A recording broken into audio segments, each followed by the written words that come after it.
Students, कैसे हैं आप सभी। हमारे यूट्यूब चैनल बायोलॉजी क्लासेस में आप सभी का स्वागत है।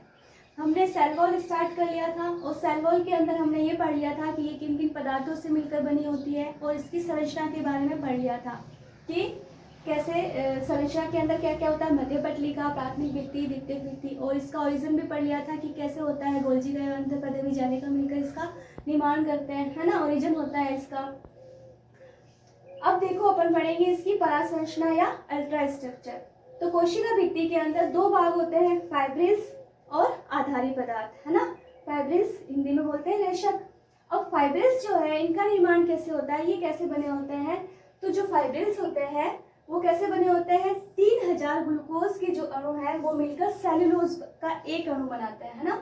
3000 ग्लूकोज अणु जो है वो बीटा 1,4 लिंकेज के माध्यम से जुड़कर सेल्यूलोज का एक अणु बनाते हैं। 100 सेल्यूलोज के अणु जो मिलकर है वो क्या बनाते हैं, मिसेल बनाते हैं, है ना।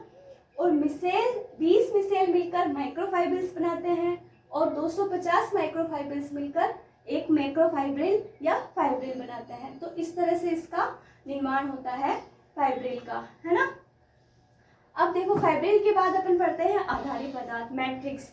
तो प्राथमिक व द्वितीयक कोशिका भित्ति जो होती है उसके बीच में जेल समान एक अक्रिस्टलीय जेली के समान पदार्थ पाया जाता है जिसको बोलते हैं मैट्रिक्स। अब इस मैट्रिक्स के अंदर क्या क्या होता है, इस मैट्रिक्स के अंदर जल होता है, ग्लाइकोप्रोटीन होता है, पैक्टिन होता है, इसके अलावा इसके अंदर गोंद, टैनिन, रेजिन, मोम, ये सभी पदार्थ मैट्रिक्स के अंदर पाए जाते हैं, है ना।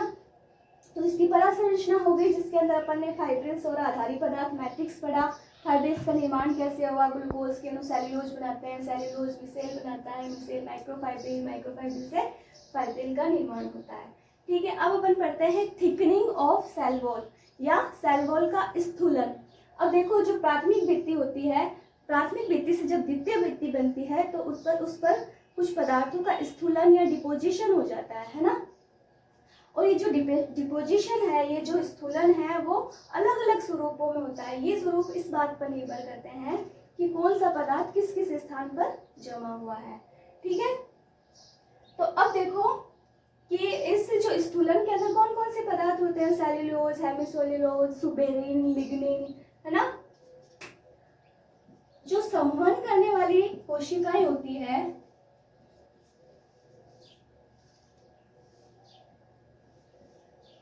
जो संवहन करने वाली कोशिकाएं होती है उसके अंदर स्थूलन जो है हम स्पष्ट रूप से देख सकते हैं, है ना।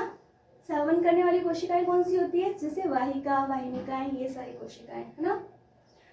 अब देखो जो कोशिकाएं होती है जैसे मृदुतक है, दृढ़ है ना, चाली नलिका है, सह कोशिका है, इनके अंदर क्या होता है कि जो स्थूलन होता है वो पूरी मोटाई में, मतलब सभी स्थानों पर समान रूप से होता है ना। लेकिन कुछ ऐसे स्थान होते हैं जहाँ पर ये स्थूलन पूर्णतया अनुपस्थित होता है, स्थूलन नहीं पाया जाता। तो उन पर क्या बन जाते हैं, जिन स्थानों पर स्थूलन नहीं पाया जाता वहाँ पर क्या बन जाते हैं, छिद्र बन जाते हैं और इन छिद्रों को बोलते हैं गर्त बोलते हैं।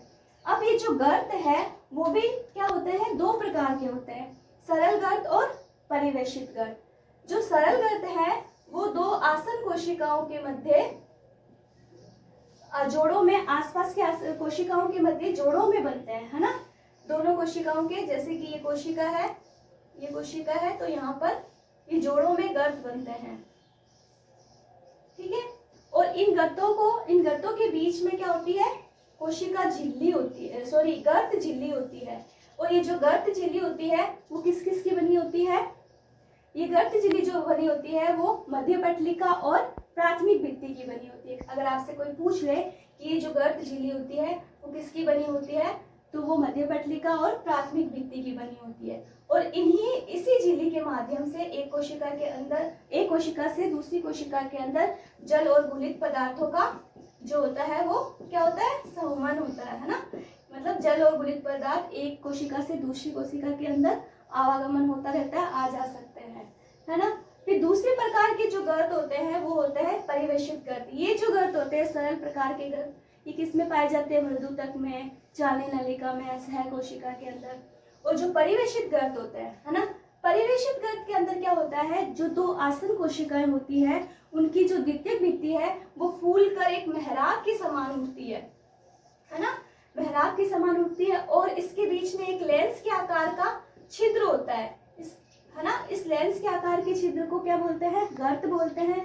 और ये जो गर्त होते हैं, इनकी जो मोटाई होती है वो समान नहीं होती है सभी स्थानों पर। कुछ स्थानों पर ये फूले हुए होते हैं, कुछ स्थानों पर संकरे होते हैं, है ना। और इन गर्तों के अंदर जो झिल्ली पाई जाती है, वो जो झिल्ली है वो एक बीज के अंदर से, केंद्र भाग से फूल जाती है थोड़ी, और उस फूले हुए भाग को बोलते हैं टोरस, है ना।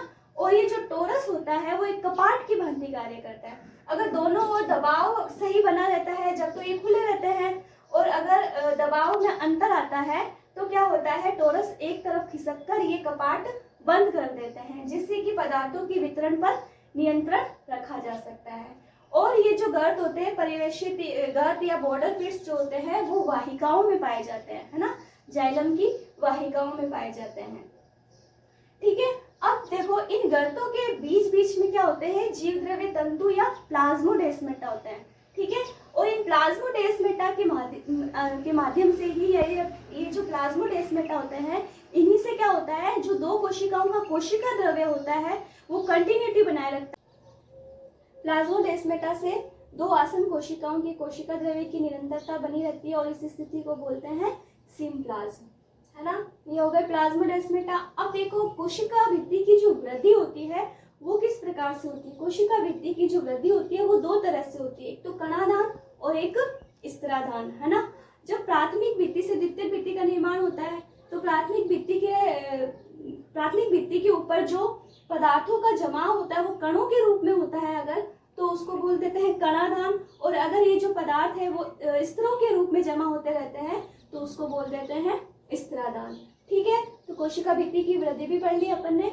अब अपन पढ़ेंगे कोशिका भित्ति के कार्य और इसका रासायनिक परिवर्तन।